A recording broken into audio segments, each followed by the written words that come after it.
नमस्कार, मी रुपाली। आज आपण बनवणार आहोत कोळाचे पोहे। लागणारं साहित्य: पोहे, एक नारळाचा चव, चिंचेचा कोळ, 7 ते 8 मिरच्या आणि गूळ। आपण मिक्सरच्या भांड्यामध्ये नारळाचा चव पूर्ण घ्यायचा आहे। त्याच्यामध्ये 7 ते 8 मिरच्या टाकायच्या आहेत आणि पाणी घालून मिक्सरमधनं बारीक वाटून घ्यायचे आहे। आपलं आता हे मिश्रण मिक्सरमधनं फिरवून झालेलं आहे। आता चाळणीवर घेऊन त्याचं नारळाचं दूध काढायचं आहे। ही प्रक्रिया आपल्याला 2 ते 3 वेळा करायची आहे। नारळाचं दूध आपल्याला एका बाउलमध्ये 2 ते 3 डावा घ्यायचा आहे। त्यात आपल्याला चिंच आणि गूळ मिक्स करायचं आहे।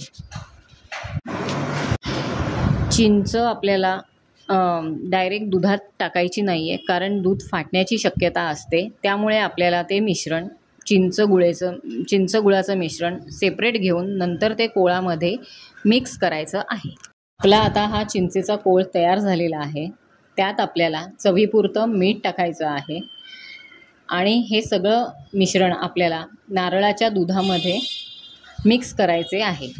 बाउलमध्ये साधारण 4 वाट्या पोहे घेऊन ते पोहे आपल्याला स्वच्छ धुवून घ्यायचे आहेत। पोहे मुरेपर्यंत आपण नारळाच्या दुधाला तूप जिऱ्याची फोडणी देऊन घेऊयात। हे आपलं सगळं तयार झालेलं आहे। एक बाउल घेऊन त्यामध्ये आपल्याला थोडे पोहे घ्यायचे आहेत।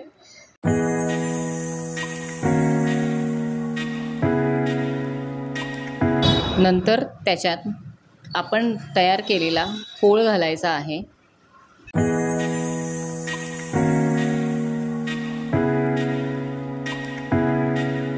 आता आपल्याला त्यामध्ये भाजलेला पोह्याचा पापड कुस्करून घालायचा आहे। अशा प्रकारे आपले कोळाचे पोहे तयार झालेले आहेत।